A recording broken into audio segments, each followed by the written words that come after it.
All right. Hi, everyone. Welcome to session 3 of the Dyslexia Summit for Michigan. Sarah and I are here for on behalf of the National Center on Improving Literacy, and we'll each kind of introduce ourselves as we get into the presentation. But I'll be presenting part, and then I'll switch off with Sarah, and we'll kind of interact with one another as we go through the session today. Really quickly before we start off with the session, MiMTSS Technical Assistance Center has a survey for COVID-19 resources on their website, and they would love your input on usability and what you're finding useful and what would be helpful to add to that resource repository. So if you would, when you get a chance, you can either scan a QR code using your phone or a tablet, just click on your camera and hold it up and it'll find you the link. Or the link is on this slide too. And I believe Melissa might drop that in the Q&A as well. So you'll have a chance to access it via the link. So NCIL is the National Center on Improving Literacy, and it's our mission to really increase access to and the use of evidence-based approaches to screening and identifying and teaching students with literacy-related disabilities, including dyslexia. So as we talk about family and school partnerships today, we really are coming at that lens of screening, identifying, and teaching students with dyslexia and as well as other literacy related disabilities. So a lot of our kind of hinge pins in our conversation today will be around students with dyslexia and kind of coming at the session through that lens. So our team, we do have quite a few folks on the NCIL team. I do see our co-PI on the call, Nancy Nelson's here with us today. And then I am Jess Searles, which is one of the PDTA coaches under that other University of Oregon staff. And then I do have Sarah with me on the call as well. So I'll turn it over to Sarah and let her introduce herself to you really quickly before we jump into content. Thanks, Jess. Hi, everyone. I'm Sarah Seiko. I am one of the deputy directors of NCIL, and I lead the parent and family strand of work. Awesome. Thanks, Sarah. And you'll hear more from her too as we go through content today. So first off, let's prime the pump and see where you are with background knowledge. So Melissa, I'll have you launch the poll. And then those of you that are on the call, you should see a little poll screen pop up on your computer. And if you would just take a couple minutes to go through those polling questions, answer them to the best of your knowledge right now, and then we'll revisit this again at the end in hopes that you've gleaned some knowledge maybe that you didn't have before the session. So I'll stop talking and give you a few minutes to read the questions and respond.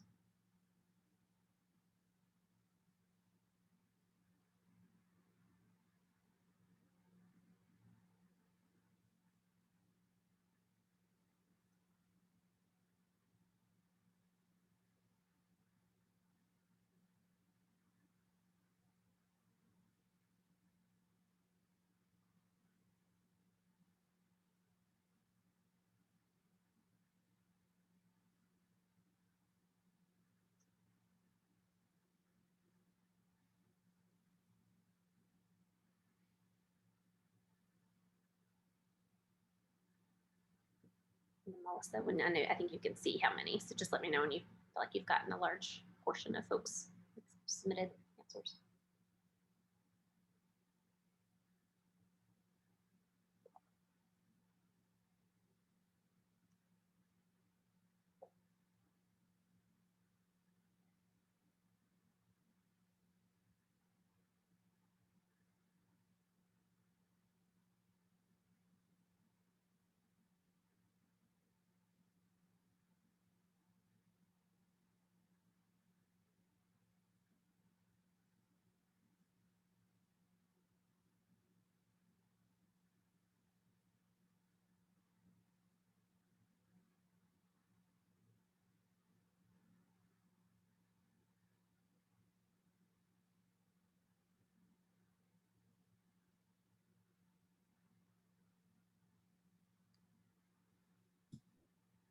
All right, Jess, we got about 2/3 of the folks in, so I went ahead and closed it. Awesome. Thanks, Melissa. Thank you all for taking part in that too. All right, so session objectives for family and school partnerships. Hopefully by the end of our time together today, you'll be able to identify some ways families and schools can collaborate to effectively support children's literacy needs and then also employ some strategies that we'll share with you all about promoting families' perspectives in the quest to better understand children's language and literacy development. So those are really going to be the goals of our session and our time together today, to give you some strategies and some resources, videos and things like that that you can use as you're beginning and continuing to foster homeschool connections in your buildings and in your districts. We do have a slide here just to kind of as a placeholder of all of the resources that we're going to point to during our presentation today, just as a quick reference place. So if we do share an infographic or we share a document that you would like to look at a little more in depth, all of the links to the resources today are on this one page for just a quick access point. So that's there for you in the slide deck. And I'm going to turn you over to Sarah Seiko. Thanks, Jess. So in order to kick us off today in this conversation, it's really important to start with some shared understanding of what we mean by family engagement. So if we want to get to talking about effective homeschool partnerships for literacy, we really need to first kind of peel back the layers of the onion, so to speak, to talk about some fundamental foundational principles of family engagement and then build back up there. Because what we know is that if that foundation of principles and practices around how we engage with families and how families engage with schools isn't solid, then it's more likely that we'll have difficulty really addressing the specific aspects of literacy. So we're going to start with an idea for some shared understanding. Jess, you can move it one slide. Thank you. And here is the Michigan Department of Education's definition of family engagement. So you see that definition here on the screen, along with a screenshot of the Michigan's Family Engagement Framework. And this is a fairly new document out of the agency. And you see here in the definition, I really just want to draw your attention to one word in particular, which is the word collaborative. So a collaborative relationship, right? And that's really an important word when we're talking about partnerships. And that's because where there's shared responsibility across different groups of people, like families, educators, and the community, there must be open communication and shared learning and shared decision-making power. And so when educators' expertise in curriculum and instruction is partnered with families' knowledge of how their children learn best, then really great things can happen.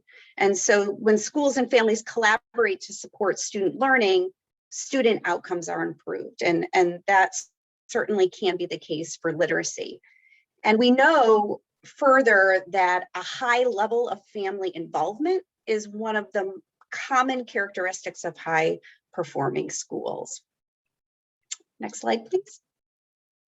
So here's a snapshot from the MI Family Engagement Framework that showcases the various principles within the framework. And guiding principle number 1 is focused on relationships.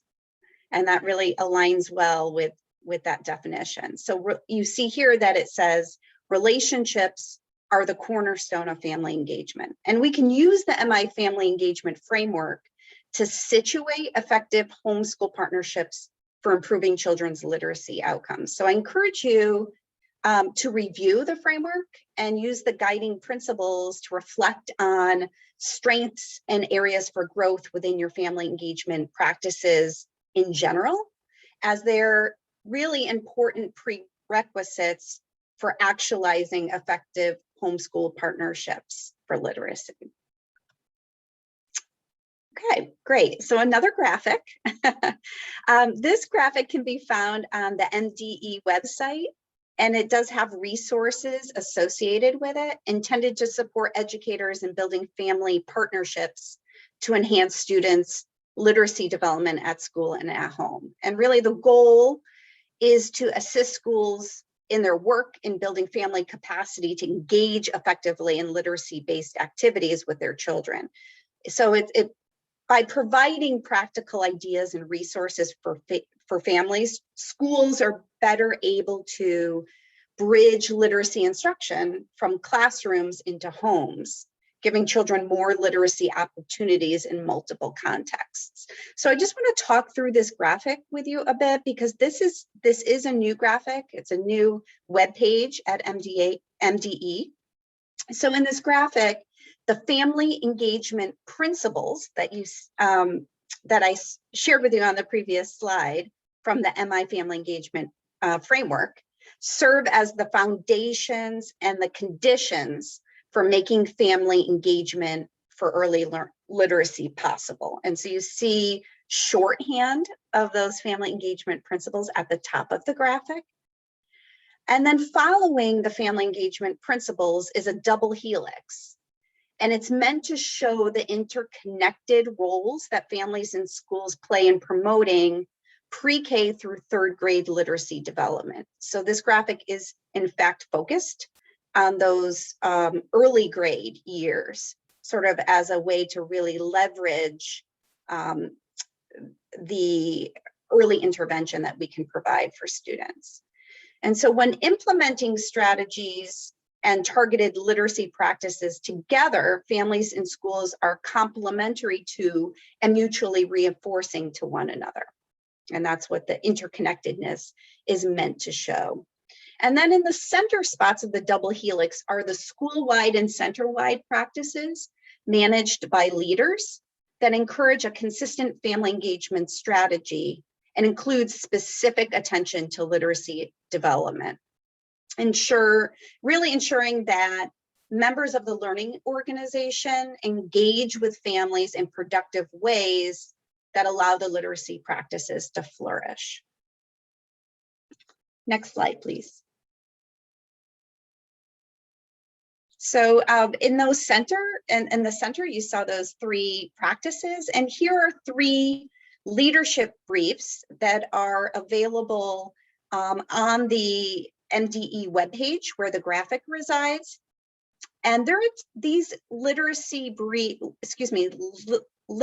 leadership, I guess I should call them briefs, are intended to support school leaders in enhancing family engagement and literacy.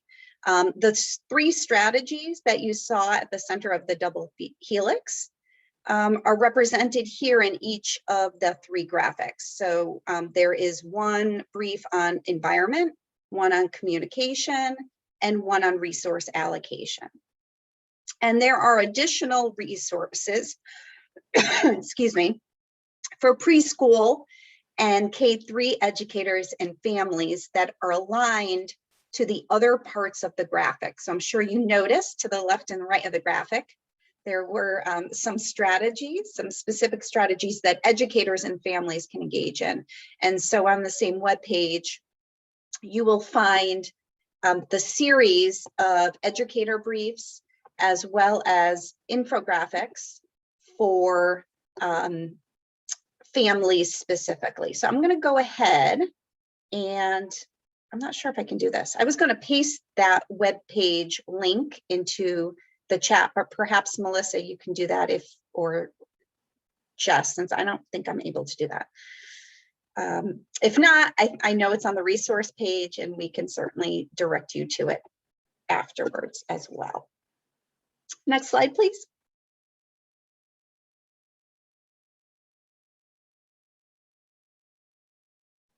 So a few months ago, MDE released this guide on equity and literacy. So the equity and literacy resource provides guidance to schools throughout the state about evidence-based literacy strategies, initiatives, and programs to improve literacy achievement and access to literacy with specific attention to improving literacy achievement with a focus on reducing class, racial, and ethnic disparities. So you see here a snapshot of section 4 in that guide, which addresses family engagement practices that educators can use to support student success. And more specifically, these practices support access to literacy in ways that serve to eliminate potential disparities of race, class, and ethnicity. So educators can increase the success of family engagement efforts by nurturing culturally responsive practices, values, traditions, understanding, and ideologies of the families they serve. And this particular document complements the MI Family Engagement Framework. And you'll see that the framework provides strategies for educators to expand and strengthen homeschool partnerships. And these strategies are described in the examples in this section of the equity and literacy document.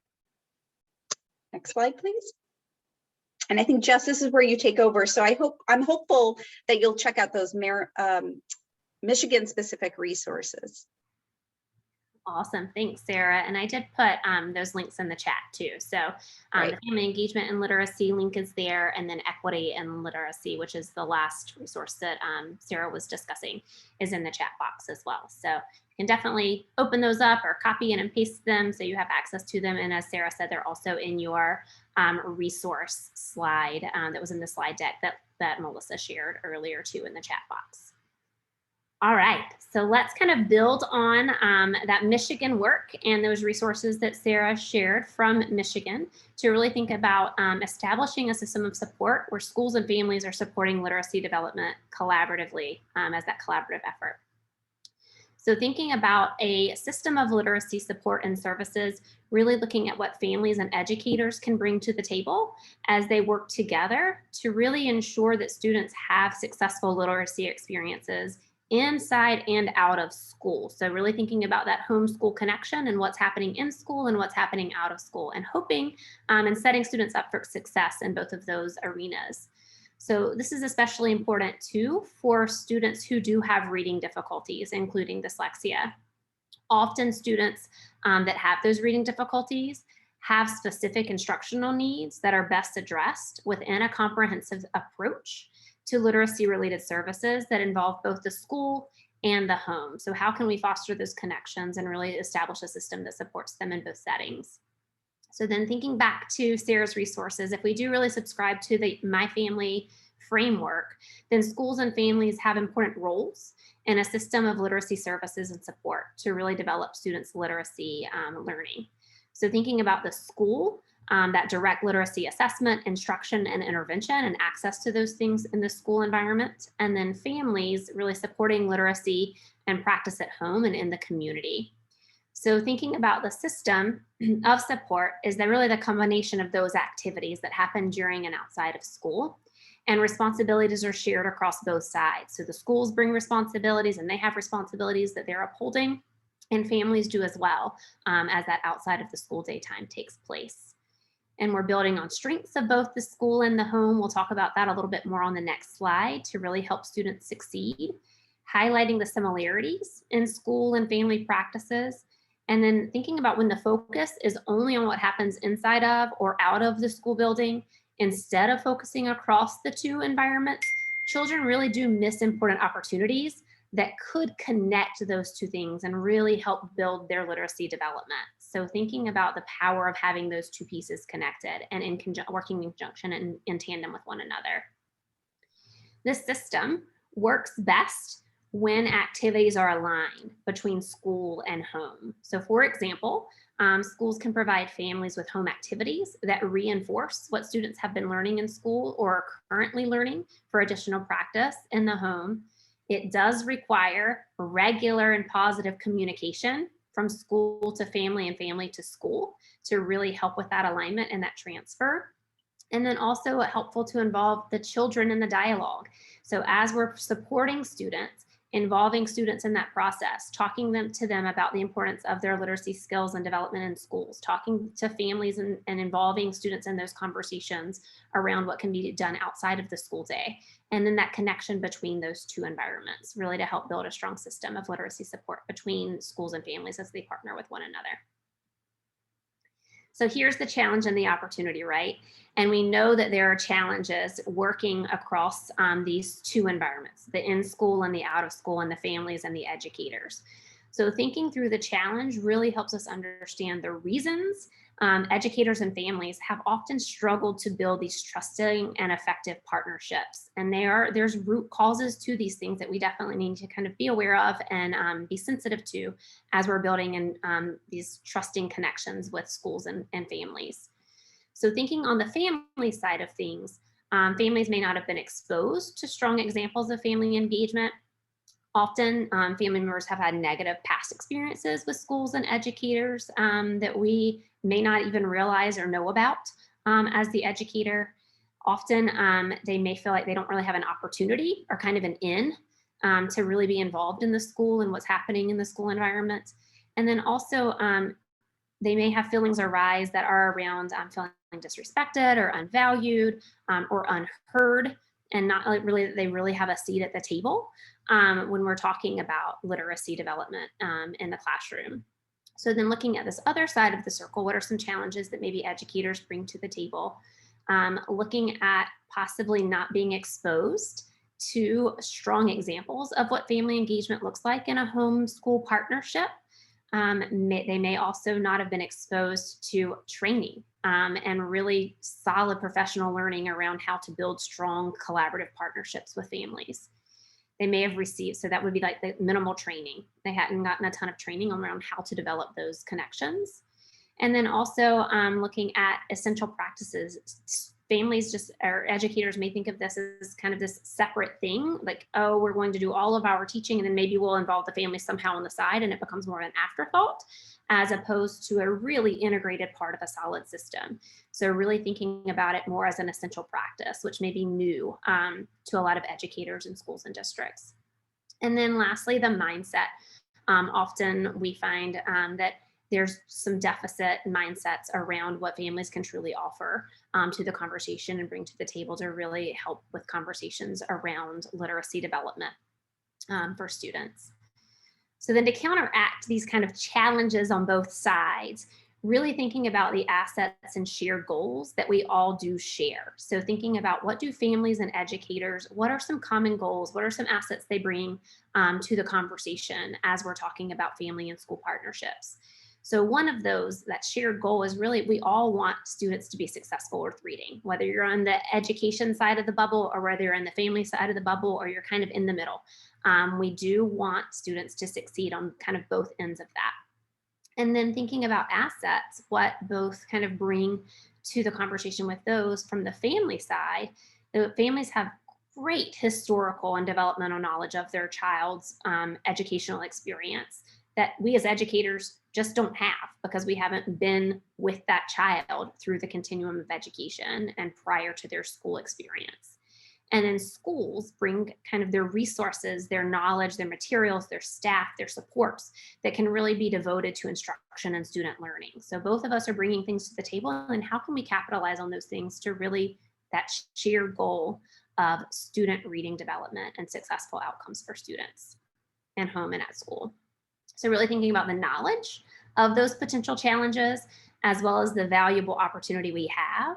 And that can be key to best serving the child's literacy needs, as well as their social and emotional well-being. And we know that those two go hand in hand.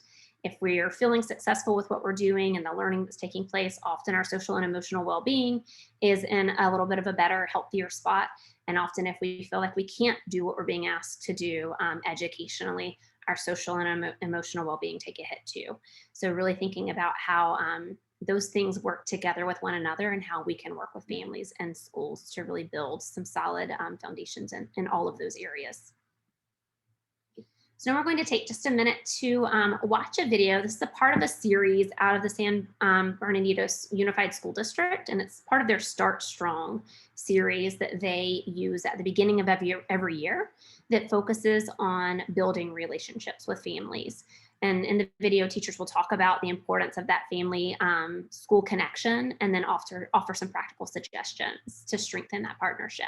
So I'm going to go ahead and share my new screen so you can see the video.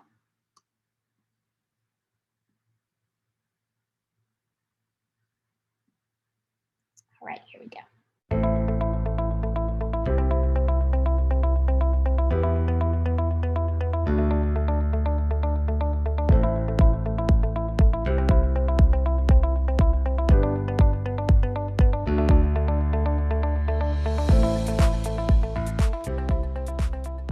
The very first relationship that I try to build is with the parents. To me, it's very, very crucial because they are the people that I'm going to be working with in order to help their child. It's really important to establish that relationship with parents. I tell students the very first day of school that I'm a big caller homer teacher. I call home a lot, and but it's not in a negative way. I'll call easily 10 students a night and just to let them know, hey, your kid's doing an awesome job, or hey, I read your student's paragraph and it was fantastic. Just building that positive relationship. So during the summer, once they already know which child is going to be in which class, so I usually type up a newsletter and it gives information about me, information about my classroom procedures, and just rules and things that parents need to know. The average turnaround time to get back to a parent, I believe, is as quickly as you possibly can, definitely within 24 hours, but really my email comes to my phone. So last night I had a parent that emailed me, and within 5 minutes I gave them a response. We set up a meeting today to address her concern, and what could have been really blown out of proportion is completely taken care of. That child feels validated, and that parent feels like their child's in good hands. My classroom is always open to parents. Like I said, it's a working relationship. So if parents do want to come in to assist, they're able to help with the whole entire classroom. Some of them will tell me, like, I don't want to work with the kids. I just want to go in and grade papers. And so I allow them to do that because I want them to feel part of my classroom. I communicate with the parents every single day. So Monday through Friday, we write a quick note back and forth to each other. Parents, it's often just a signature to say that they read what I have written. And mine is literally just, I have the kids write their thing. Unless I have something specific that I need to say, we had this behavior or this situation occurred, then I'll write a note. Otherwise, we're communicating sort of through the conduit, through the child as a conduit using the agenda. That's a daily thing. Weekly, I send home a progress report. I usually like to use a communication app, and so I give them the information for that. I did have this year, I was so excited, some parents actually signed up for it ahead of time, so I got to meet them even before I even saw them. The children in my classroom, they are the most important thing to their parent. And so I think it's really important to build that relationship with them so that they realize that that child is also one of the most important things to me as well.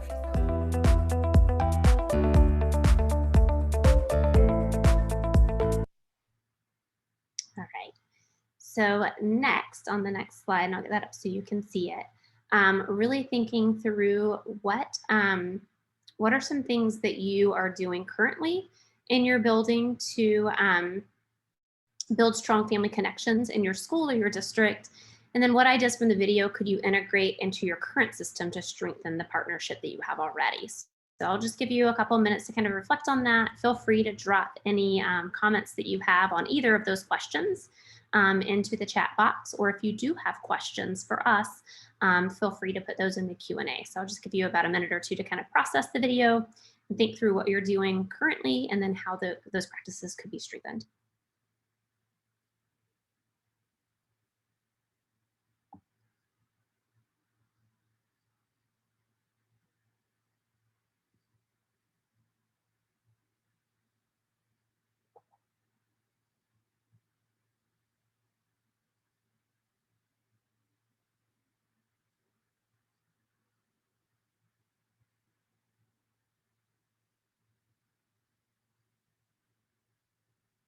And I loved in the video, the color homer. I'm a good color homer. I was like, that's great. What a great way to talk about yourself, and a good label to give yourself, a good color homer.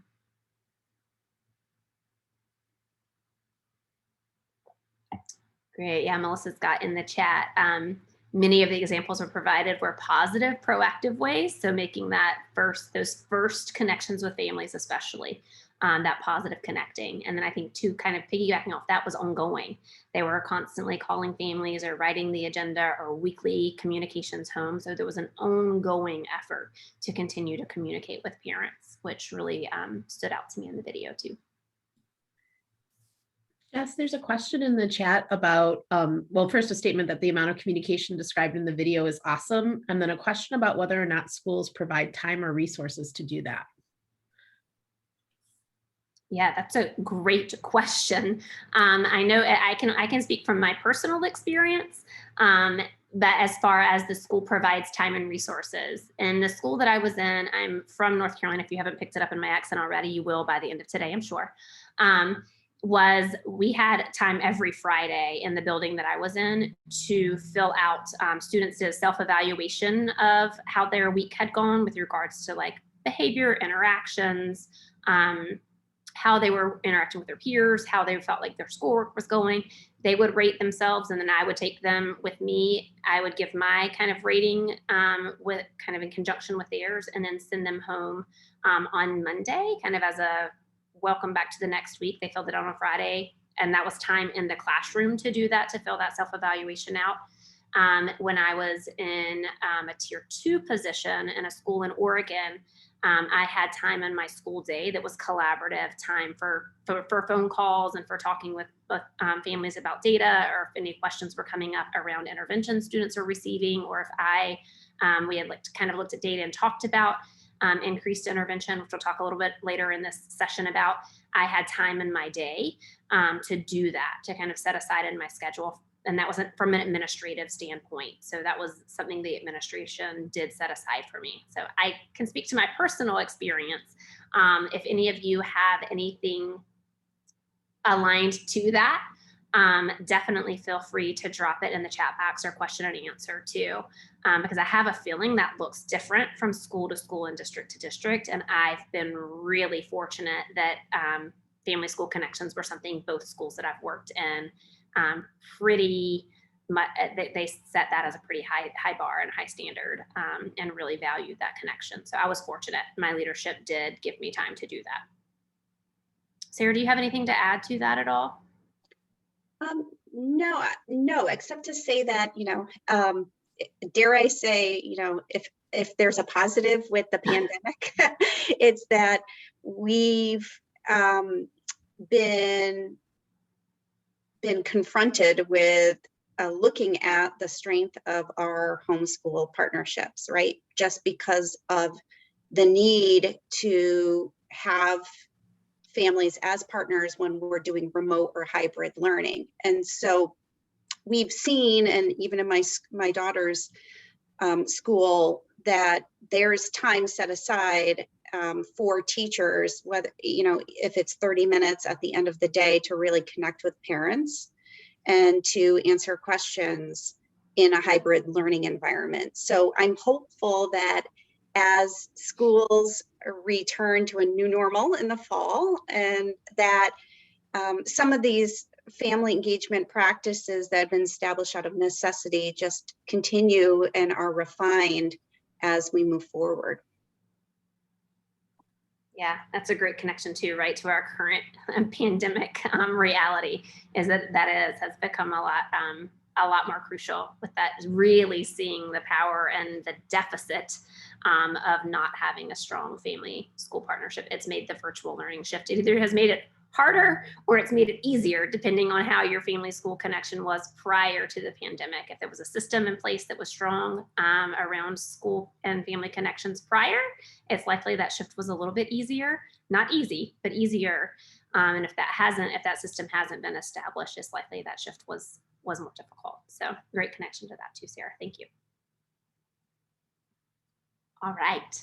Speaking of systems, let's look at another one, which is a multi-tiered system of support. So looking at, and a lot of you that are involved in Michigan Work have likely seen a triangle that looks very close to what this one does.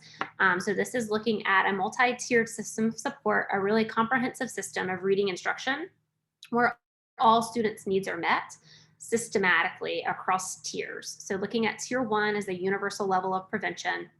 If we're using solid evidence-based practice, about 80% of students should be kind of maintaining grade level access, maintaining their own track for reading success in our tier 1 support. And then as we move up the triangle and the colors change, tier 2 is targeted level of prevention, and you'll see about 15% of students who may not be completely successful with reading outcomes in tier 1 may need an additional layer of support to help them be on track and stay on track for reading success. And then Tier or more than that would be that tier 3 level of prevention. And again, you'll see the smaller number there. So the idea that if we're providing solid, strong core instruction in that tier 1 green layer, and most of our students' needs are met there, we're keeping them on track through the instruction we're providing. And then as we move up those tiers, there are more intensive needs, and ideally less students that are receiving those services in those tiers because their needs are being met in that core instruction.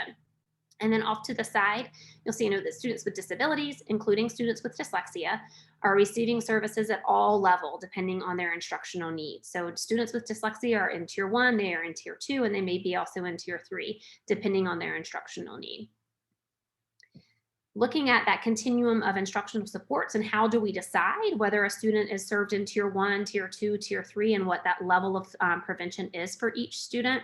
This is an example of how you could kind of roll through some data collection and some monitoring to really help make some instructional shifts as we're moving from tier 1 to tier 2 to tier 3, and making those instructional shifts and adjustments based on that data. So if you watched the recorded session in the Dyslexia Summit series, you likely have seen this graphic already, but we're going to visit it really quickly here just to kind of level set and make sure everyone has access to this content. So looking at your beginning of your dyslexia screening is kind of the first step. All students would have that screening to really identify what students have dyslexia risk and what students don't have a risk for dyslexia. And then assigning students with a risk of dyslexia to tier 2 instruction, that kind of yellow bar in that triangle.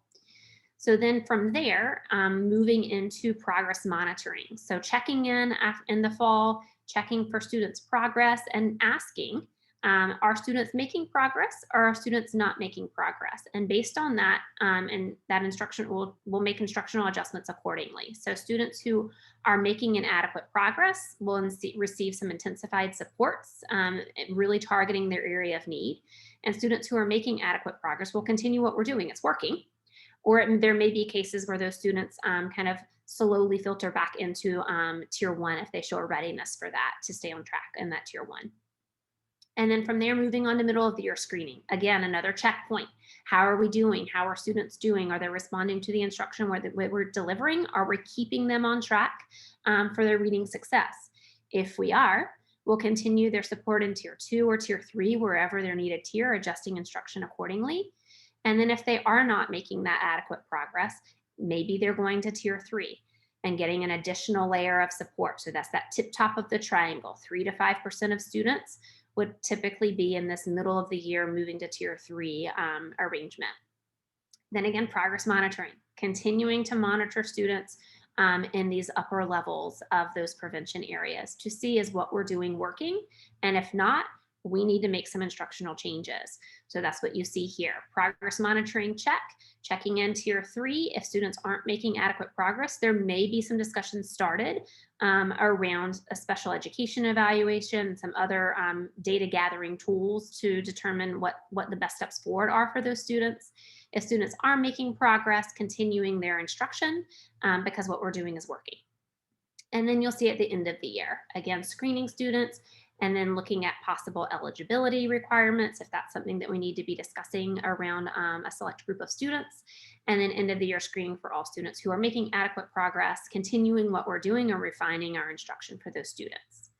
Regardless of where we are in this continuum, families are involved in each step of the process. So as we're screening students, families are involved. We're informing them of what's going on and what data we're collecting, what decisions are being made. And then as we go through this process, families are part of that process. So as we're screening students, I refer to it from John's question about built-in time to communicate with families. This is what some of that time was used for. And when I was in a tier 2 title support program, is calling parents, talking to parents, having parents come in and share what we were doing instructionally, talk to them about their concerns, and talk to them about where we were in this process. So we're not getting to this spring and end of the year and saying, oh, wait, your student needs to be evaluated, and not having any background knowledge at all of whatever else has been going on. So really keeping families informed in the process and having them an active part of this, this continuum. So I'm going to pause there, pass you back over to Sarah for school and family partnerships. Great, thanks, Jess. So we've talked about the foundational principles of family engagement that really are important conditions for literacy school family partnerships. Jess reminded us of the continuum of instructional supports and the role that families play. And that's really important because now we're going to go a little, we're going to get a little more specific when we talk about the partnerships themselves in relation to literacy. And I will say that NSL's approach to thinking about how school and family partnerships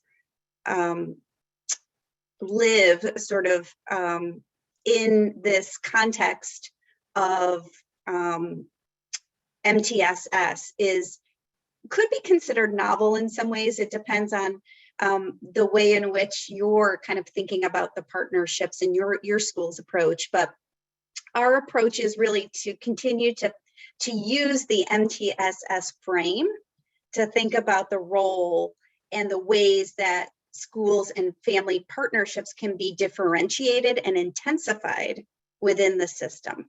So thanks, Jess. Jess shared with you that the comprehensive approach to literacy support and services and the roles that families and schools play. And so this is, of course, one example of what a comprehensive approach could look like. And that is through the lens of MTSSR. And we often get the question, well, you know, what might family engagement actually look like in each tier of MTSS? And honestly, the answer is it will likely depend on the setting within your school and the needs of your families.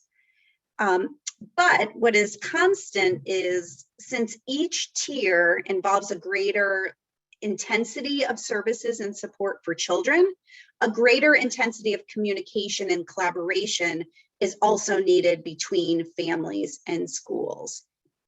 So if you look at what we consider to be tier 1 high quality classroom instruction, this is sort of what we think about when we imagine the traditional family engagement activities. So often when we think about tier 1, these are information materials, announcements about events that focus on your school's approach to literacy teaching and learning, your literacy curricula, the literacy goals, screening data, and ways that families can support their children's literacy development at home that are applicable to all children and all families. So for instance, family literacy nights, group literacy discussions, guest speakers on family requested literacy topics are often familiar type of activities when we think of family engagement. So again, that's really intended to meet the needs of majority of parents and caregivers. But then when we think about tier 2, we're really thinking about how families may receive information materials, progress monitoring data, and announcements about events matched to the literacy needs of their children, and ways for families to specifically support literacy needs at home. So for example, if your school has a large percentage of English language learners that have similar needs, then you may think about how you are providing differentiated support to those families that may be a little different than what you're providing to all families in your tier 1 sort of approach. So engagement at this tier, in tier 2, is meant to prevent further literacy difficulties by coordinating and aligning activities between home and school.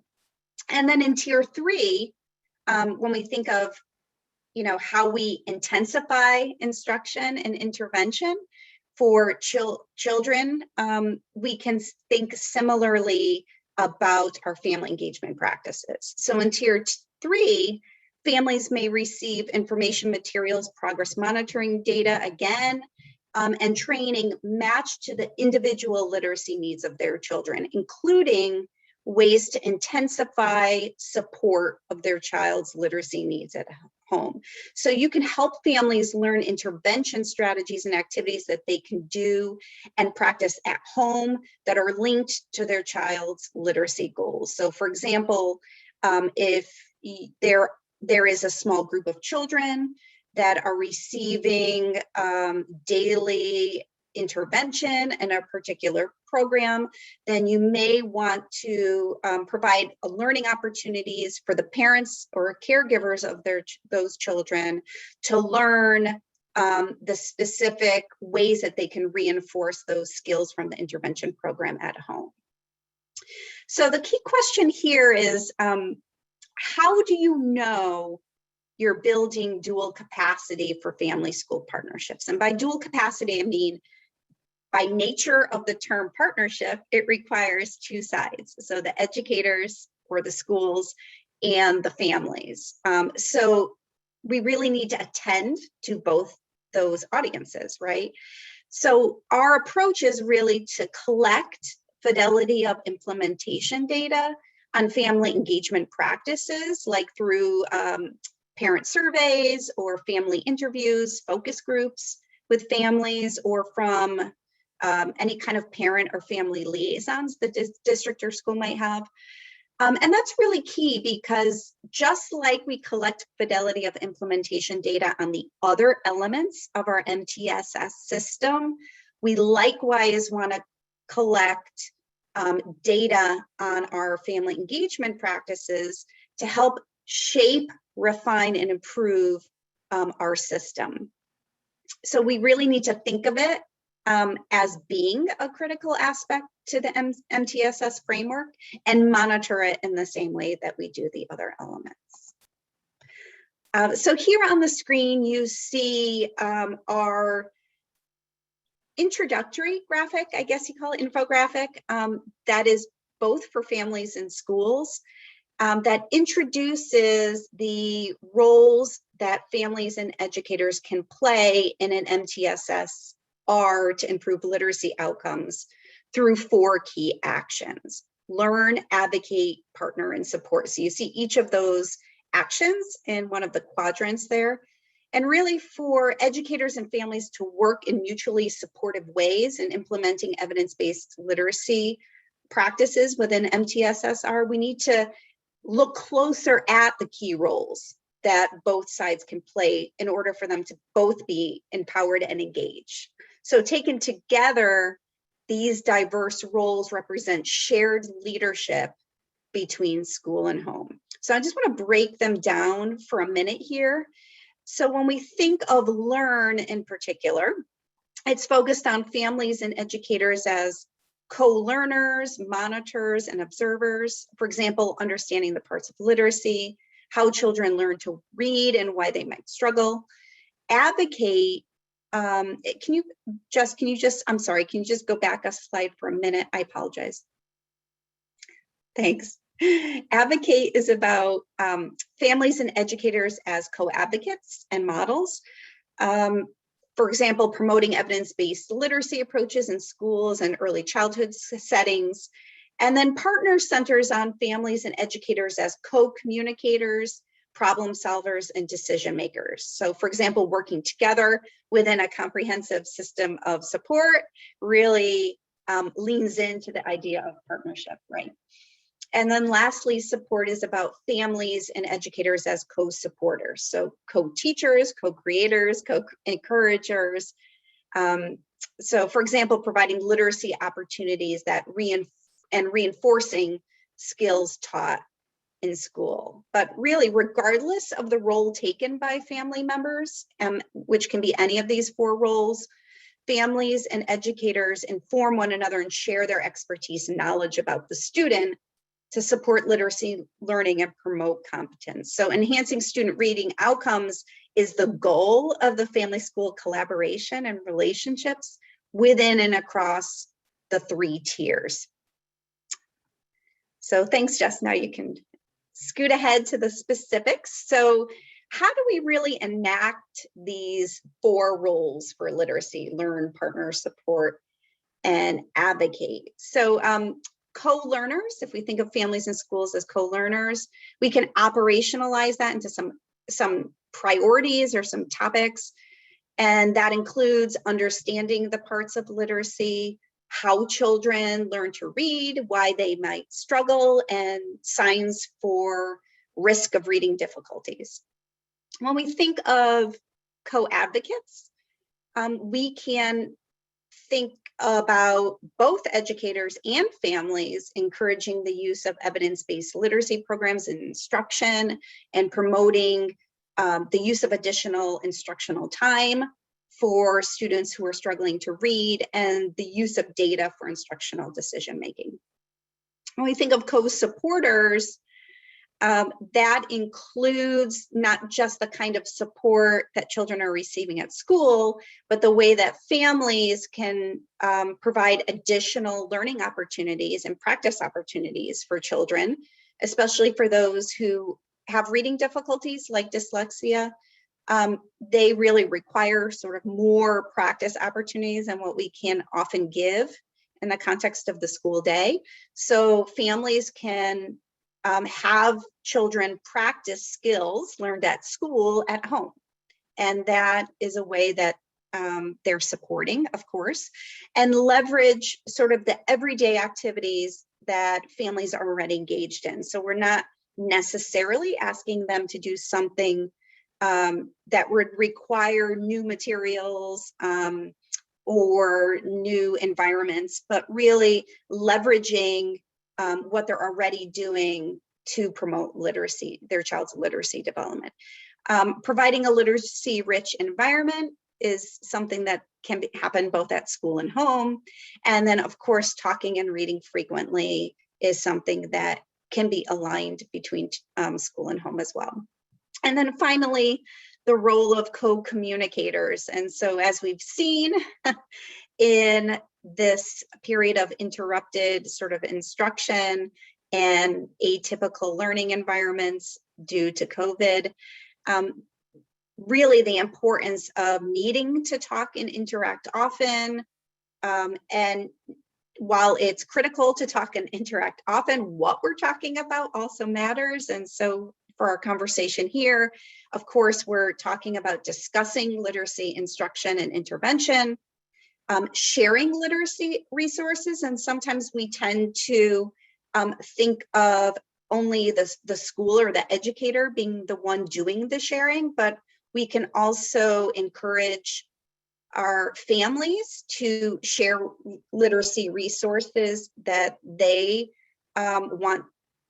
interested in or perhaps want to share with educators, and that can be an opportunity to open dialogue around practices and the child that is being supported in that system. And then finally, addressing concerns together.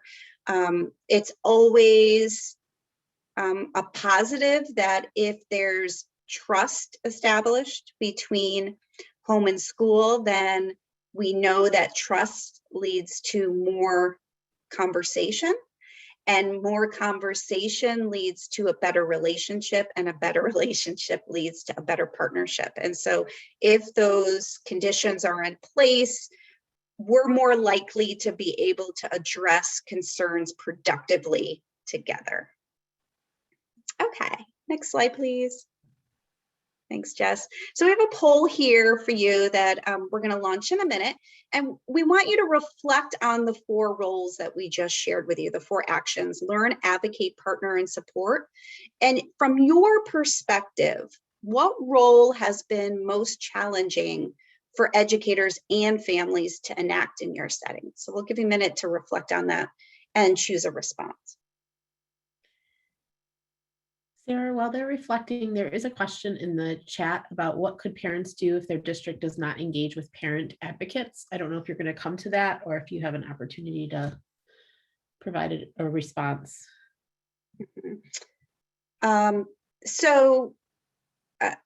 Perhaps I need a little more context. So parental advocates as outside, having an outside advocate. That's what I'm assuming from the context, but Paula, I don't know if you want to add more to the chat when you have a chance. Well, one thing I can say, and we'll come to this at the end, is ENSEL has some resources that hopefully will prove fruitful for families in terms of being advocates and really unpacking the role of advocate, because I think sometimes we think of advocates as something, it can have a negative connotation to it. And really what we want to say is there are lots of different ways that you can advocate, and you can be a novice advocate and you can be an experienced advocate. But we provide some suggestions through some of our resources of how you can begin that journey of advocacy, whether it's just, for your child or for other children like your child in a school. And I'll also say that we will have coming out sometime by the end of the year an advocacy toolkit for families as well. So please stay tuned for that as well. Thanks, Sarah. And I just put the poll results up for you. Okay, great. So it seems like at least 52% of respondents, so majority of the respondents said the partner role is the most difficult, the most challenging to enact. And this really aligns with sort of other groups' response to this question. So it's in some ways reassuring to see a common theme, but also it is an opportunity for us to say, how can we really address the role of partner and the partnership practices that we're engaged in. And, to help you in that effort, we'll circle back to this at the end as well. But ENSL does have a Families in Schools Partnering for Literacy Success implementation toolkit that really unpacks a lot of the ideas that we're discussing today more specifically, and connects you with a lot of different resources for thinking about homeschool partnerships for literacy.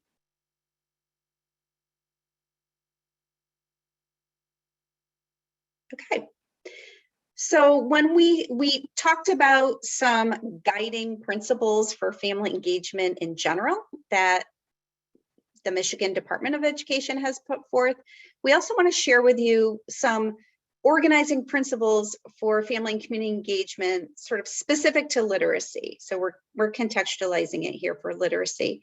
And the first one is the importance of shared leadership. So shared leadership is evident through the inclusion of families in school literacy decisions and development of family leaders and representatives. So it's really pressing on the idea that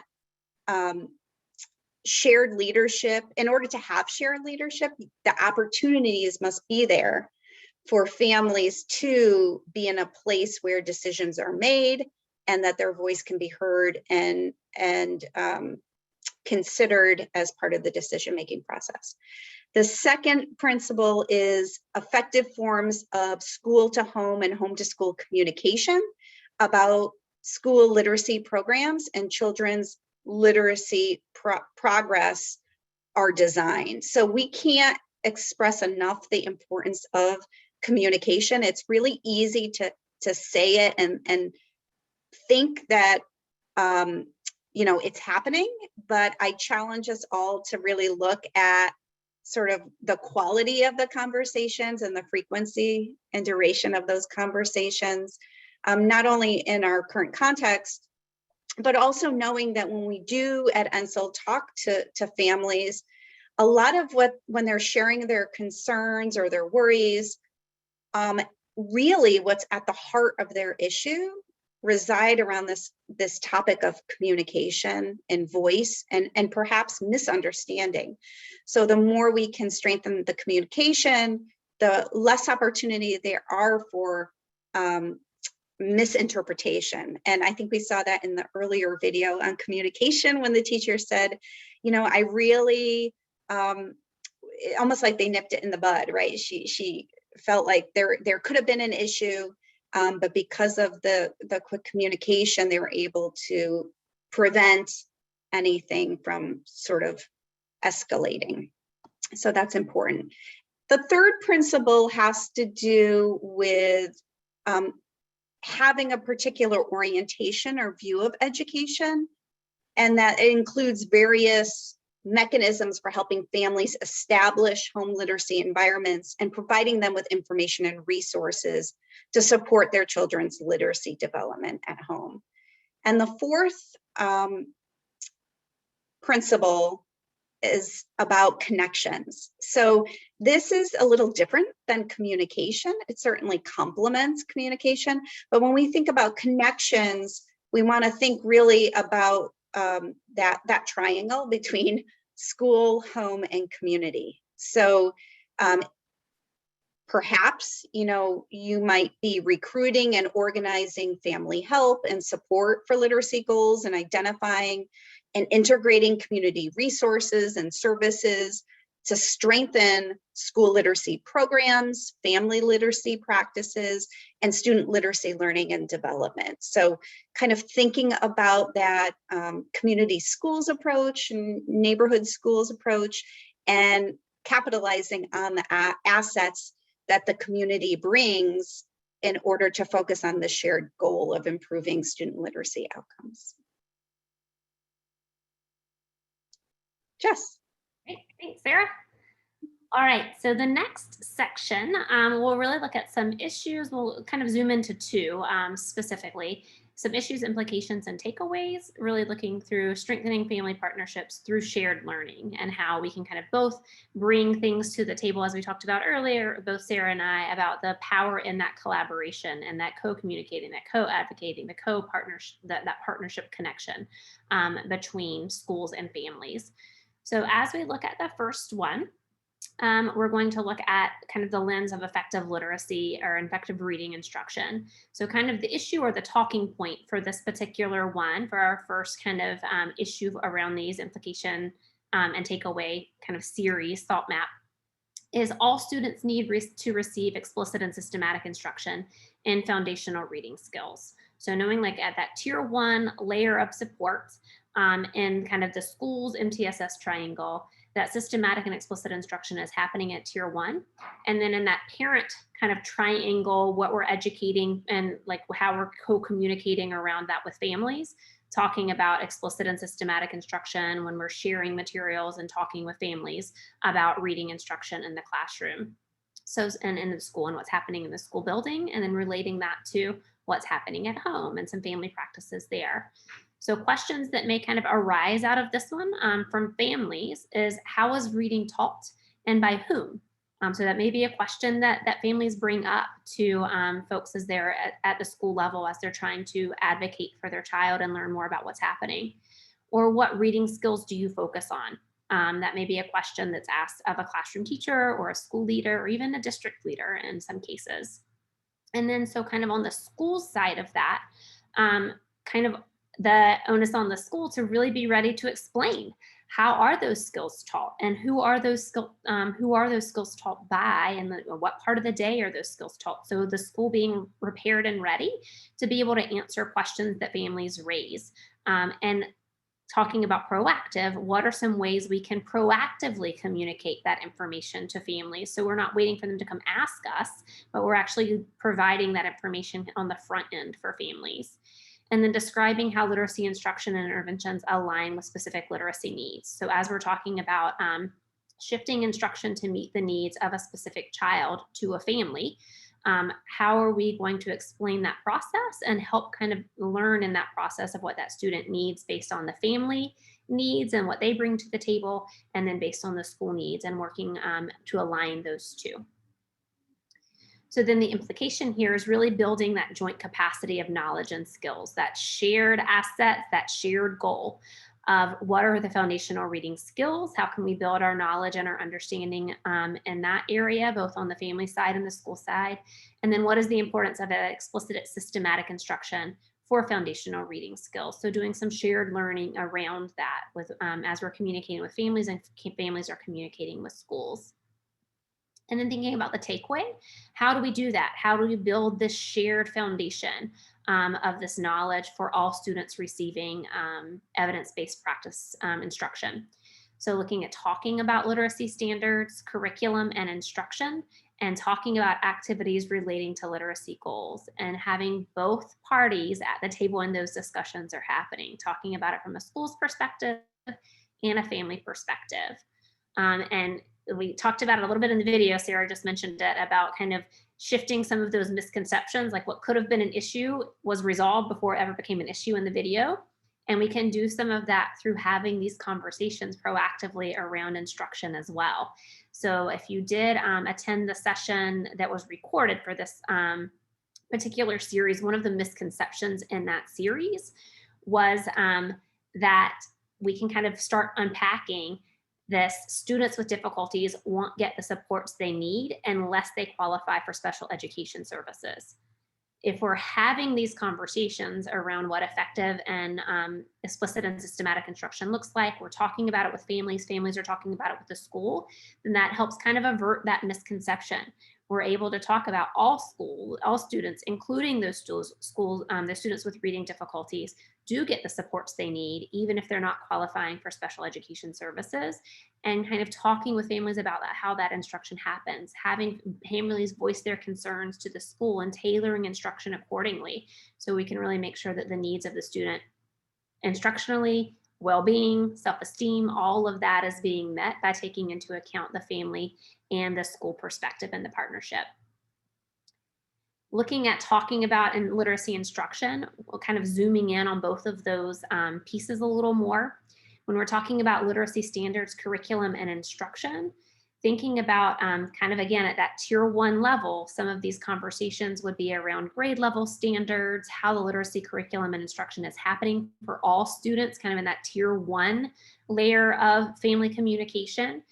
And then also talking to families, kind of tiering up from there. So that tier 2 and tier 3, schools and families having the understanding and continuing to discuss specific literacy goals for children, and knowing that those goals may change, will likely change over time as students are needing more intensive instruction, or as we're gathering data and we're seeing what we're doing instructionally is not working. Knowing that those goals may shift and change, and the way that that instruction is delivered and what's being targeted may shift and change over time too, and having those discussions with parents around how that shift is taking place. And then also the knowing that goals may differ between home and school. So what we have for home goals may not be the exact same goals that the schools have. So taking that information in context and helping share that information back and forth to really help inform the child's literacy profile, so we can match services to the support that students need. And then this second kind of section on here too is really looking at the different ways to communicate information to families. So things that we could do kind of, again, at that tier 2, and then kind of leveling up from there for that parent support. Developing a visual display at open houses for back to school nights would kind of be that tier 1 level that Sarah was talking about. And then as we ramp up support for students, communicating more through communications to emails, phone calls, having parents meet you on Zoom for a virtual conference or coming in to talk with you, really using emails and texts and any communication apps that they talked about in the video too, to really convey any literacy information to families. And then activities related to literacy goals. So thinking about activities that are related to student-specific learning targets, discussing strategies and tips that families can use with children at home to practice skills. And as Sarah was saying earlier, when you hit that kind of tier 3 level of support, being that co-collaborator, where we may have these things where students need more practice with a skill than they can feasibly get in the course of the school day, even with intensive supports being provided in the school day. So how can we provide some additional supports for families to work with students at home, completing that home and school circle, that inside and outside of school time? One way to do that is starting by focusing on one well understood activity, and like starting small and building from there. So what's like one targeted skill that we can have students working on at home and school, using some of the similar techniques in both places, and really helping families engage in that work along with us. So starting with providing a demonstration or an example with that family. We have a district we're currently working with in Pennsylvania that has put together videos, because we're all virtually teaching right now, or a lot of us are, and they've put together little virtual videos, recordings to have for parents as a way of, this is what we're working on in class. Here's a way that you could do this at home in this more remote setting, and are providing those videos via email links. Some of them are handing out thumb drives with the videos on them to parents that don't have reliable internet access. So they have these materials at right at their fingertips that they can use as students are building skills at home and in school. Another way is creating kits. So creating a literacy kit to be used at home that provides clear directions and tied to specific literacy skills students are working on. And then inviting parents to give us feedback, right? That's, I think, a lot of the time we lose that piece. We give things to families and say, hey, go do this, and never get feedback from them. So how did it go? What are you having? What's going well? What maybe needs a little work? Do we need to revisit a part of this? Is something just completely not working? Is there another thing that you've noticed that we need to really hone in on next? So really asking for their feedback and taking their feedback seriously. And I feel like that's a part I know as a teacher, I didn't do enough of. Like, how is this going? I give you something to do, and then I don't even evaluate how it went for you. And that's on me to not ask for that feedback and communication as the educator. So really giving families a chance to participate in those activities and provide us with feedback. We can learn a lot from what families either are doing well with or find that they are struggling with their along with their students. So really listening to their feedback and providing space for them to provide that feedback. And Sarah's mentioned before, we would be sharing some infographics and resources with you. This is one of them, or I guess two technically. There's one for schools and one for families. And these are the Route to Reading series on the INSA website. So the schools one really focuses on instruction kind of in the top little row of boxes and things to think through as far as building our knowledge and kind of responses that will generate some additional family school partnerships around concerns that parents and families may bring to the school.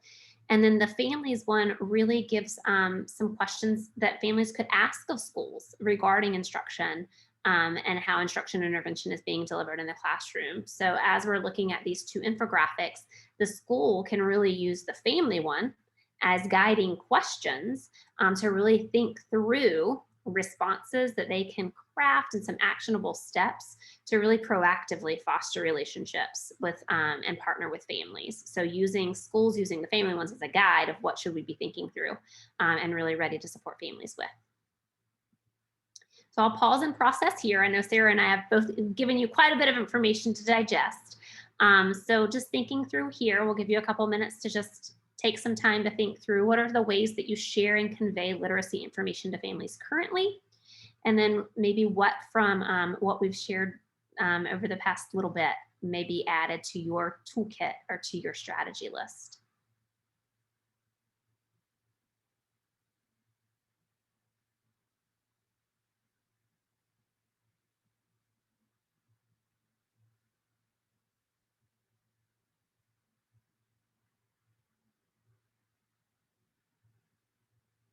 See, we have a question too in the Q&A. So I'll start an answer, and then Sarah, feel free to jump in too if you have things to add to that. So the question is around being in a district that doesn't follow the science of reading and teaching in a systematic and explicit way, which is common, more common than it should be for sure, in schools, not just in Michigan and a lot of the states we're working with. And then how do you as a parent advocate for starting that conversation? So as Sarah mentioned, we do have quite a few resources on the website around starting these conversations and really how can you tactfully come to the table and express those concerns. So we will go through several of those resources for sure, but it is as that co-advocate work, it is on, it's you have that role and that responsibility and that position to bring that and to kind of voice those concerns. So I'll turn that over to Sarah too. She may have some additional specific resources that she can point you to.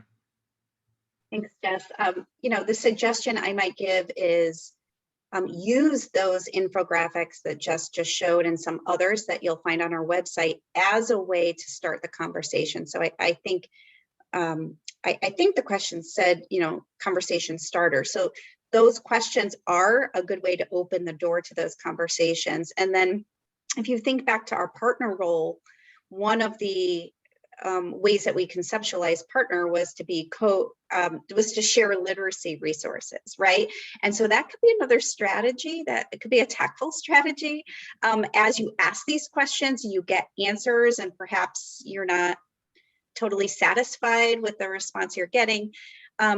You can sort of share a resource, not in a way to say, you're doing something wrong, but as to say, I came across this resource, it really had interesting ideas, and I'd like to talk to you about them, and kind of work together and use the resource as a touchstone and an opportunity to put the onus on the information in the resource, and not as a way that it's coming from one person or another. And I think the more opportunities there are to communicate, the more comfortable each side may feel in kind of expressing their perspective, and also their comfort level in being a learner. I mean, part of what we've talked about is being co-learners, and being a learner is sort of acknowledging, perhaps what you don't know, what you want to learn. And sometimes if you have that relationship established well, then you can say, this is interesting. I haven't considered this before. Let me read it, and I'll get back to you. We could have another conversation about it. So we hope that the resources, the infographics that we shared and others that we have will serve as that conversation starter, as a way to open the door to those tough conversations. Yeah, thanks, Sarah. I don't see any other questions. If you have them, feel free to type them in as we go, but I'll go ahead and continue. All right, so another issue or kind of talking point in this section is really around database decisions to support students. So looking at database decisions to support students, really that all students are part of that school-wide assessment system that assesses reading risk and monitors progress. So as we were looking earlier in this session across that continuum of supports for instruction, this is part of that. All students are part of that assessment process, and some students will have maybe more intensive assessment procedures than others because they're getting more intensive supports within a tiered system. But all students are taking part in that school-wide system. So questions that may kind of surface out of this issue from families is, what information does the school collect on my child's language and literacy use? So as we're starting data-based conversations, asking what information is being collected? How do you know if my student is being on track for reading success? And I think that ties back very nicely to the question that we just had come through the question and answer. Like, how do we know? What data are you gathering? How do I know that my student is on track for reading success? And then how is that information used to support the child's literacy needs? So often I think when you're working in schools and they say like, well, your child's a level M, and you say, well, what does that mean? What can my child do? Often it sheds some light in that we can't really pinpoint what your child is able to do and not do. So getting some conversation started around like, what does that mean? And what does that data mean? And how is that being used to address instructional needs that my child may have? And then from a school's perspective, really having our responsibility of explaining what information is collected, letting families be part of that process and sharing that information with families. And then thinking about how we identify students who are at risk for reading difficulties, describing how information is used to make instructional decisions, and telling families how that process works, inviting families into that process alongside us. The implication there is, again, that joint capacity. So building joint capacity around data collection and data use. What types of assessment provide the data that we need? So are we assessing what we need to be assessing? Are we gathering the data that's actually going to help us determine some instructional changes and adjustments and whether students are actually being successful with what's being taught? And then how is that data interpreted and used to inform instruction? So once we know we're gathering the data we need to gather, how are we then using that data to really make some instructional decisions that will benefit students? So then takeaway, talking, that communication, that dialogue that's happening, and it is starting small initially at first, potentially, to really kind of open that door. So looking at literacy assessments and data together and talking about intensive instruction. So sharing from a school perspective what's happening with intensive instruction, and then inviting families into that process by providing supports at home around that intensive intervention, really getting at an understanding of why we're intervening and what's being done for that intervention and how we can support one another in that work. And then this misconception around this is often that there's confusion around the need for interventions that are needed specifically for students with dyslexia. And that was one of the misconceptions that was addressed in that recorded session as well. And in actuality, when we have conversations about data and how that data is being used and how we're really being intentional about the instructional decisions we're making and the needs of the students that we have in our buildings, even students with dyslexia can usually be, those needs can be adequately addressed within the context of a solid intervention system that's provided by the school. So there doesn't have to necessarily be the separate instructional time or this separate instructional method. By using that explicit and systematic instruction and really using data to hone in on students who need the additional supports, it's not necessarily the case that students need the separate intervention to really address needs that students with dyslexia may have. It can be addressed within that school system, that MTSS system. So looking a little closer at data-based decision makings and talking about literacy assessments and data, sharing assessment tools, showing parents what those assessment tools look like, explaining what data we're gathering and how does that help us really tailor instruction to meet students' needs, showing them an example of a benchmark measure. What is it measuring when we're taking that benchmark? How does their student participate in it? Maybe we have their student do one in front of them so they see exactly what's happening when we're gathering this data. Really showing them what we're gathering and how we're then using that data to make some instructional decisions. And then how can we help families determine if their child is being successful in learning the literacy content as they're working with their child at home? It's important to understand too that families have different reasons to want data on their students' performance.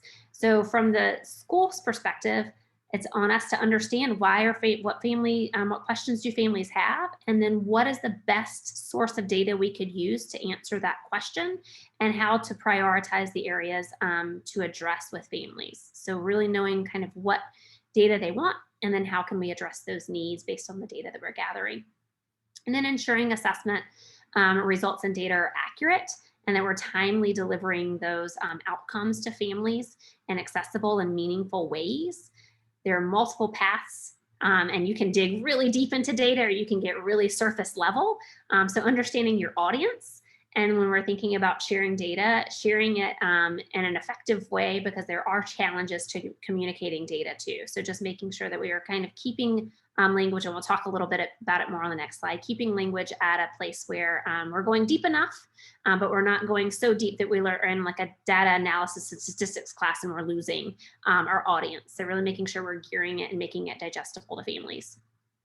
And then talking about intensive intervention. When discussing intensive intervention with families, sharing that intensive intervention is an ongoing process, and there'll likely be some shifts in instruction throughout that process, and being very transparent about that with families. And then also looking to engage families in the process right from the start. So again, on that slide about that continuum of supports, families are notified and they are part of the process from the very beginning of the year. When those student data is taken, families are notified and they know about the data that we are gathering on their students. I feel like a lot of us want to know the data that our cell phone's gathering. Well, our families want to know the data that we're gathering from their students. So really making that communication clear to families and engaging them in that process. And then also thinking about explaining how instruction can be more explicit, comprehensive, intensive, and supportive to really target the need of students and engaging them in that whole process for parents and for families. So then another resource here, one of them is the same. The one for schools is the same, but the second row of the little design is highlighted because those are the ones that really focus on assessment on that infographic. And then the screening and assessment for families, again, are those guiding questions. So from family perspective, what questions could you bring to the school to start those conversations around screening and assessment measures and how that's being done in the school? From the school's perspective, really helpful to use the family's infographic to think through questions that may be coming your way as students are being screened and progress monitored and assessment data is being collected for students. So we're able to adequately address the concerns and the issues that may be brought to us from families to really get to know more about what's happening with their student. So looking at effective data sharing, this is done from an Achieve study in 2014. And it's really a data visualization project that really revealed some important considerations when we talk about sharing data with families and really keeping mind on these families' preferences in 3 main areas related to data. So the first is around language. I talked about it a little bit on the previous slide, but really trying to avoid jargon and complex language. I feel like education is like the world's worst at acronyms. We have acronyms for everything. And if we throw out a list of acronyms to parents and families, it's likely we're going to completely lose them. So really trying to use clear and simple language, some action-oriented language, and then really personalize that data collection and that information whenever it's possible to really make it about the child that we're speaking to with that family. And then text, to avoid these dense blocks of text. I think you probably do it too. You get an email and it's like a paragraph and 8 pages long and you're like, oh, where's the important information? Families feel the same way. When they get a whole thing about data, how can we make that data digestible? So using phrases, bullets, bolding the most important information that families need to kind of take in based on that information, and then trying to avoid small text so it's easily able to be read, and then using different font treatments to highlight different sections of the data that we're sharing with families. And then graphics and color. Most families really like well-organized, simple graphs. And the more complex the graph, the more there is room for misinterpretation of the data. So making things, again, as simple as possible and using any colors that we can to help categorize data for families. And this ties in really nicely with the Michigan dyslexia legislation bill. So looking around at that bill, a parent and guardian written notification requirements is part of that bill. And that includes things like screening results. So as we're taking screening results at that beginning of the year from the graphic really early in this presentation, families are notified about the results of that screening. And sharing characteristics of dyslexia or underlying risk factors for difficulties in decoding. Evidence-based interventions, again, talk about intensive intervention, which is the slide that we just did a few moments ago. And then educational combinations and that multi-tier system of support, which Sarah and I have kind of talked about from the school side and from the family side. So thinking about early identification and parent notification guidelines, such as what is expected of the districts and the schools, what families are looking for from schools, and as schools being aware of what families may be coming to us for, and then information that schools need to be providing to families to really open up that gate of communication. Really help schools and families navigate the conversations that are often difficult at first around data-based decisions to support students, in particular, students with dyslexia or at risk for dyslexia with regards to the legislation bill. I would also encourage you just to communicate about data, even if it's not a student at risk for dyslexia. Families like to know what's going on with their students, regardless of whether it's by law that you have to do it, or if it's just good teaching practice to be in communication with families. So we have a video here that we'll pause for a minute and watch. This is out of Humboldt Elementary out of Arizona. And in this video, they'll talk about sharing a detailed home report to foster that two-way communication, to really be co-communicators around data collection and how to share and involve families in that process from the school's perspective. I'm gonna go ahead and switch my screen so you can see it. Here we go.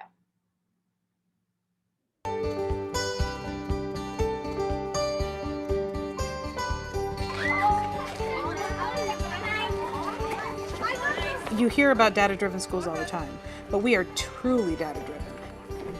Sharing the data the way we do at our school, I think it's super important.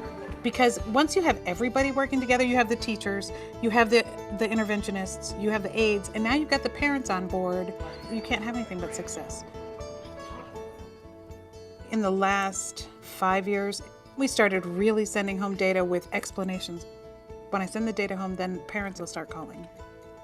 I leave my first half hour of the day free so that if I have phone calls or if they are dropping their kids off and have a question, they can come down here. They know I'm open. We have a parent data night at the beginning of every school year. We try to have it after work hours, and I get up on the overhead and I explain what the data is, what it looks like, what we do, what we're looking for, and what they can do at home to help. I make a folder on every single student that I see. It shows every single test that we did, every single indicator that we did, and where they fell in each individual test. It also gives them a cheat sheet on the acronyms, because teachers have a tendency to talk in acronyms and talk in teacherese. The DORF is right here. So if it says oral reading fluency, I give them a cheat sheet that says that is how many words you read a minute. They do get a standard report card too, but sometimes it's like, I got a B in reading. What does that mean? My kid can read.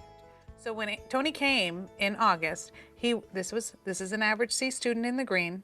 This is a below average student in the yellow, and this is well below average in the red. If he follows this path, which is what we're expecting him to do, then he will be an average student in second grade by May.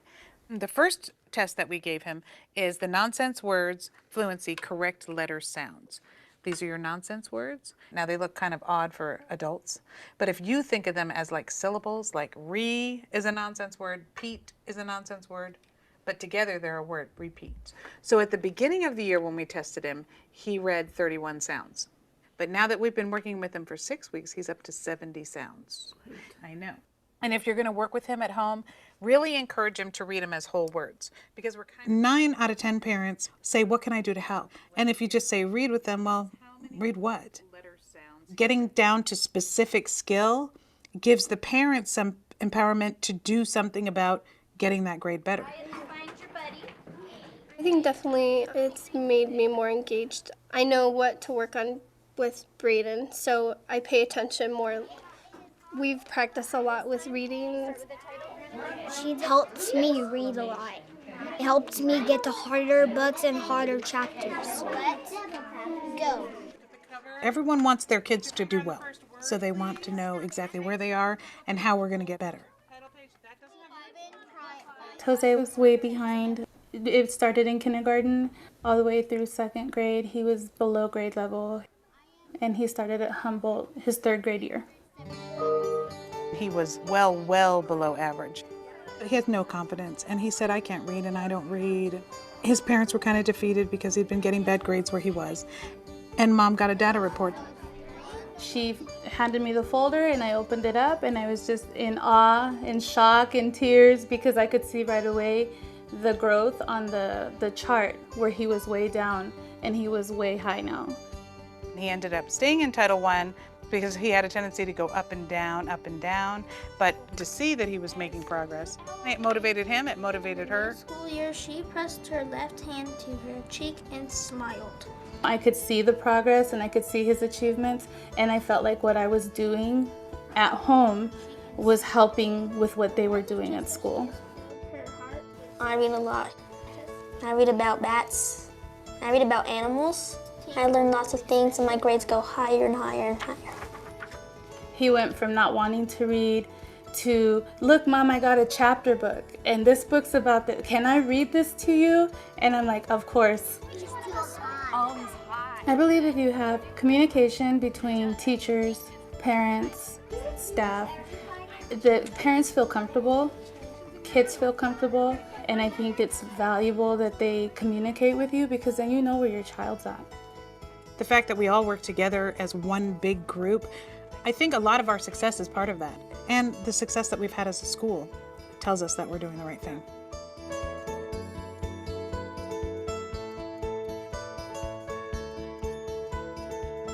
Success. All right. So I'll pause that there. And then you'll see on the slide just a little bit more time for pause and process before we kind of bring in things for our landing today. But looking at what ways is your school data driven when engaging with families, and if your school is not really data driven when engaging with families, what are some maybe takeaways that you could take from what we've discussed in this section to help build a system and a process for that? So I'll pause there and let you do some thinking. If you want to insert questions, go for it. Or if you've got any thoughts, you can add those in the chat as well.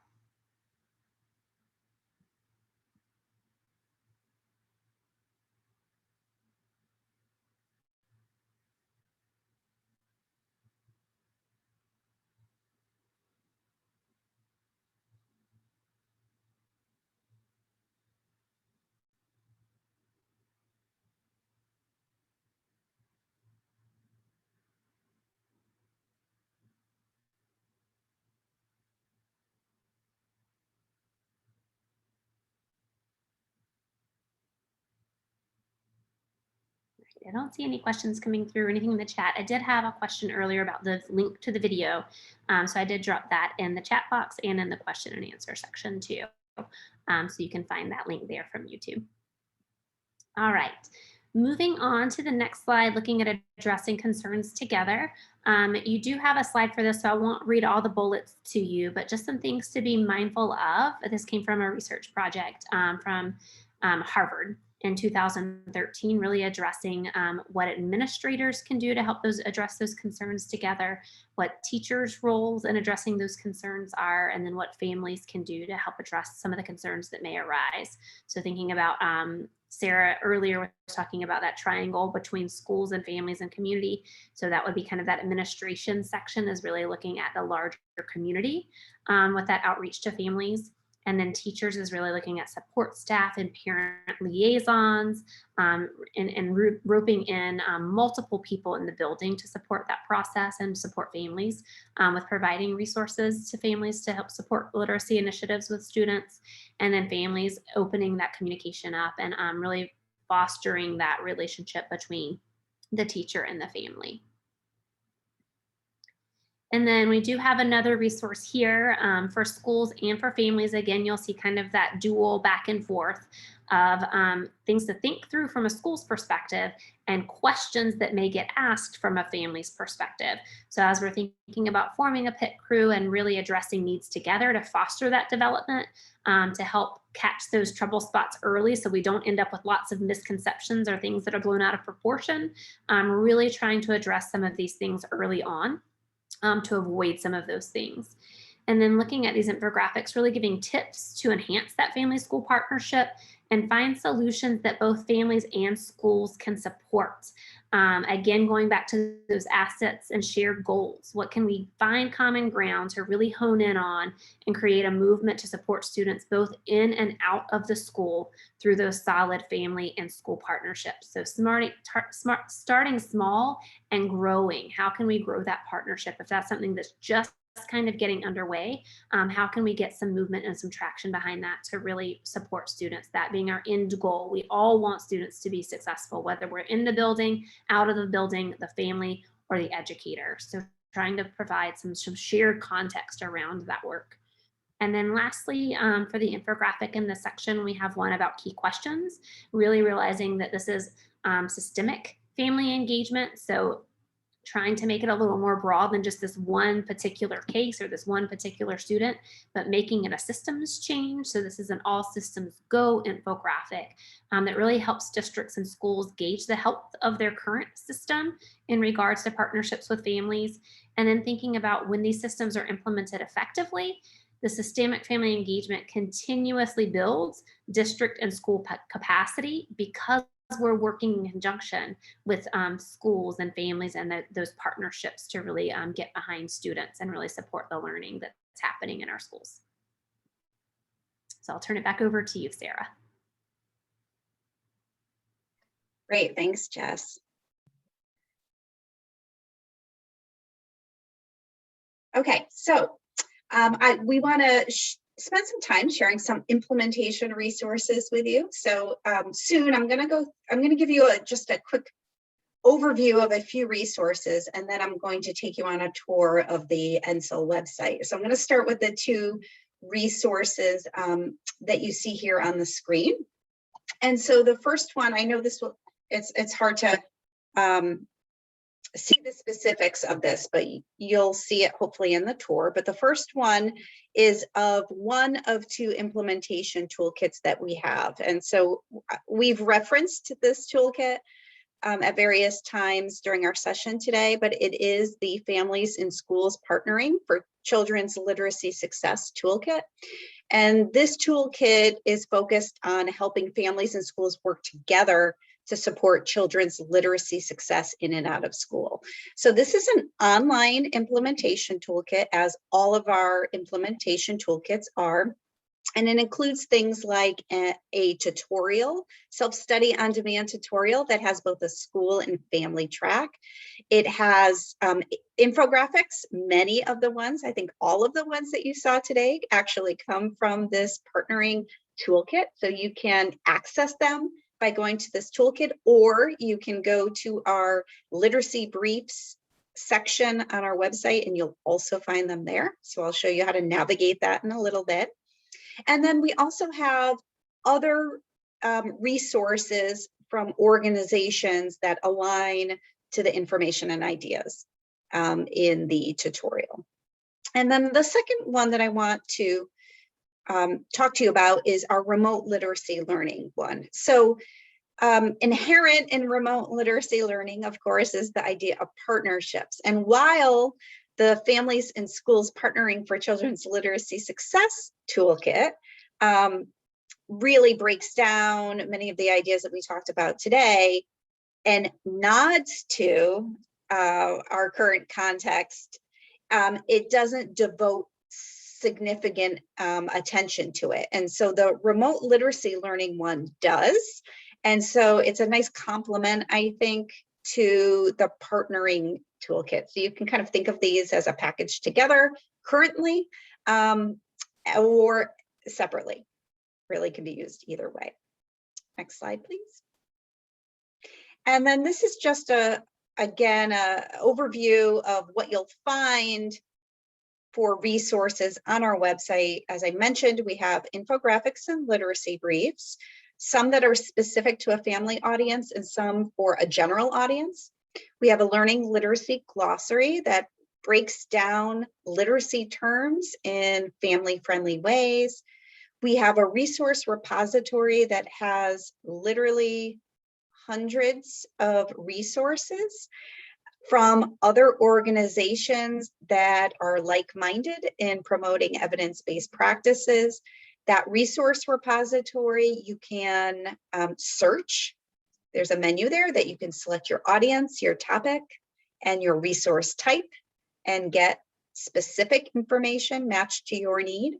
And then we also have our Kid Zone, which really is a unique space on our website that's really devoted to kids. It has been very popular during this remote literacy time. Everything that's there is free to access. It is focused on elementary level, and it has our original comic book series that has a protagonist that has dyslexia.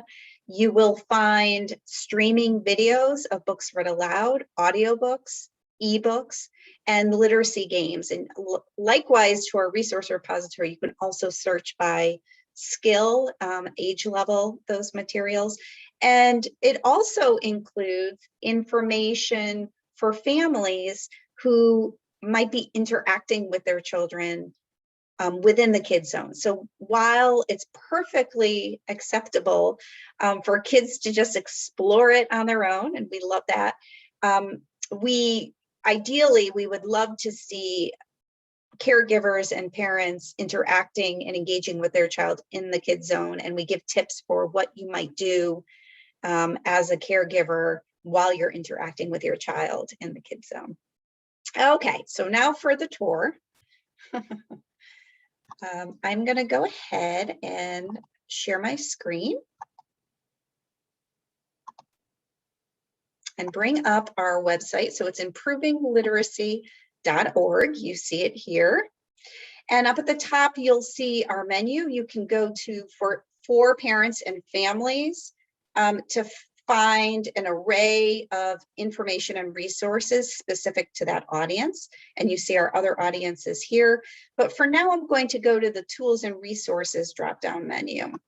And when I click on that, you'll see the range of resources that we have here. Many of those were ones that I just described. So for example, if you went to our implementation toolkits, you'll see all of the toolkits that are available. We have toolkits on specific literacy skills, and then we have toolkits that are on concepts or ideas. And you can scroll through and see all of the implementation toolkits that we offer. And they all follow a similar structure. So for example, because we're talking about partnering and partnerships today, I'll click on that particular implementation toolkit right here. And so you get a sense of what those toolkits look like. It starts with an overview of what's in the toolkit. And then you see the various components here within the toolkit. So as I mentioned, there's a streaming online interactive tutorial. There's supplemental materials, which include those literacy briefs and infographics that you saw today. And then some of these other sections include resources from the other organizations, from either a resource repository or other resources that we've curated that align to the key ideas, the big ideas in this particular implementation toolkit. So there you see the tutorial itself, and here you see the supplemental materials. Some of these should look familiar to you.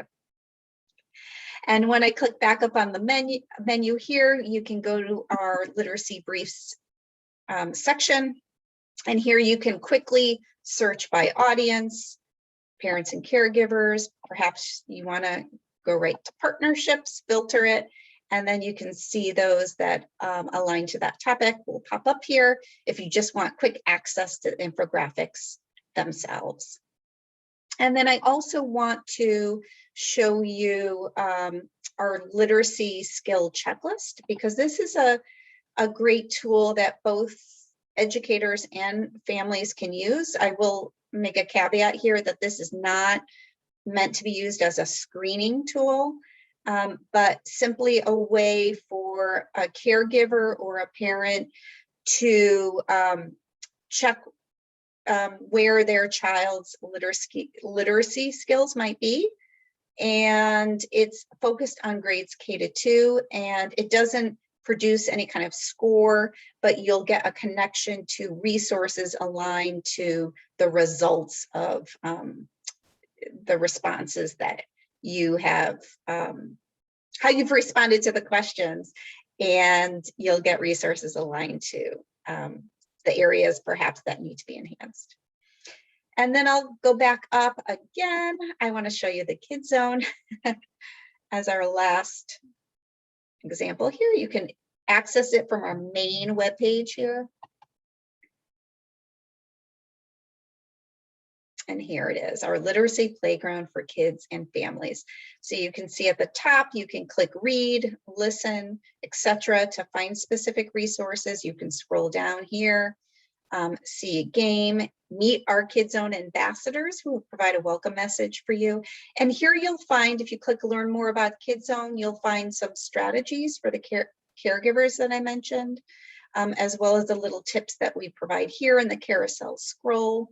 And here you start to see all the many resources that are in our Kids Zone. Okay, so I'm going to stop sharing there, and we'll take you back to our wrap up.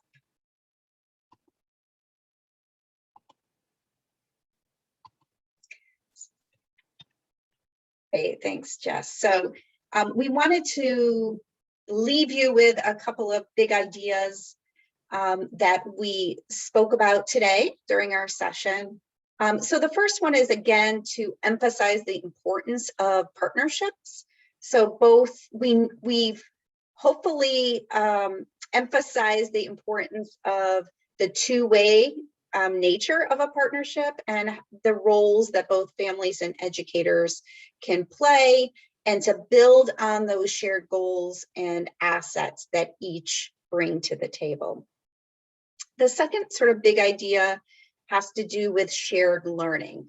So again, I'm sure you're going to leave here with thinking communication. That is certainly important to shared learning, is starting with communication and making sure that communication is clear and supports the learning process so misconceptions can be avoided. And then finally, the importance of systemic family engagement. So family engagement practices shouldn't be really isolated events, but really integrated into the mindset of the educational system. So we can use that all systems go infographic to check the health of our family, the health of our family engagement system, and to see if those practices truly are systemic. And so the idea of collecting fidelity implementation data on family engagement practices is a key aspect of that. Okay, so now it's time to revisit our knowledge vis-a-vis the poll question that we asked at the beginning of our session. We want to ask you the same questions at the end. So please respond to this anonymous poll and we'll go over the answers.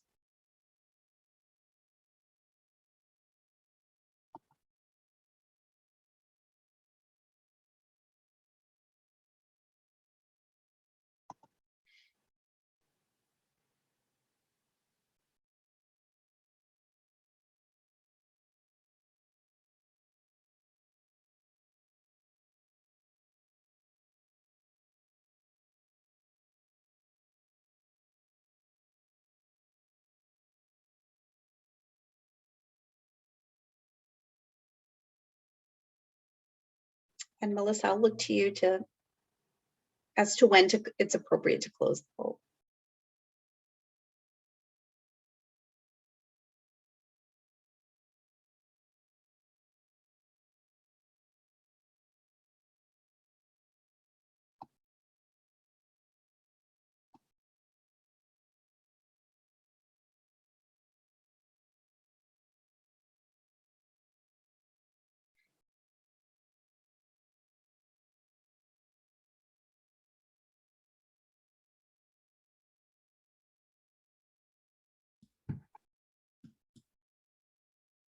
All right, Sarah, I went ahead and closed the poll. Do you want me to share results, or do you just want to share on the screen? Sure, you can share the results. All right. Great. All right, so let's take a look at the answers here. So the first question asked about our sort of approach of thinking about family engagement within the context of an MTSSR, and the idea of just as we increase intensity for students, we likewise would increase our intensity of family engagement practices. So is that true or is false? 100% of respondents said true. Excellent. In relation to the second question, so it asked if including families in school literacy decisions and developing parent leaders and representatives helps maximize the effectiveness of shared leadership. And in fact, 100% of you who responded to that question are indeed correct. It is true.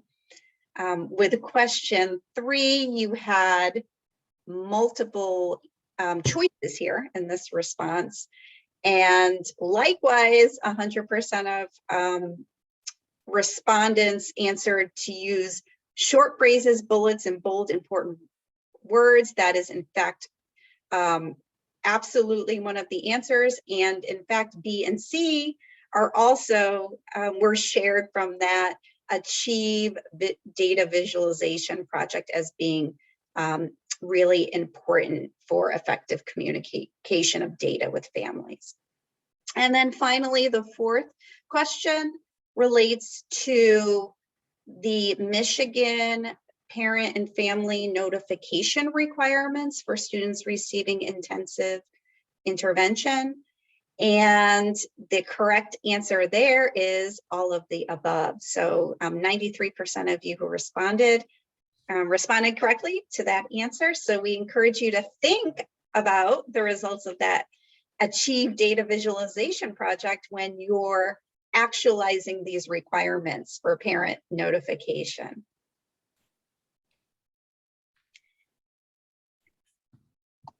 Okay, so we're at the end of our time together. We so appreciate you hanging on with us at the end of a day like today.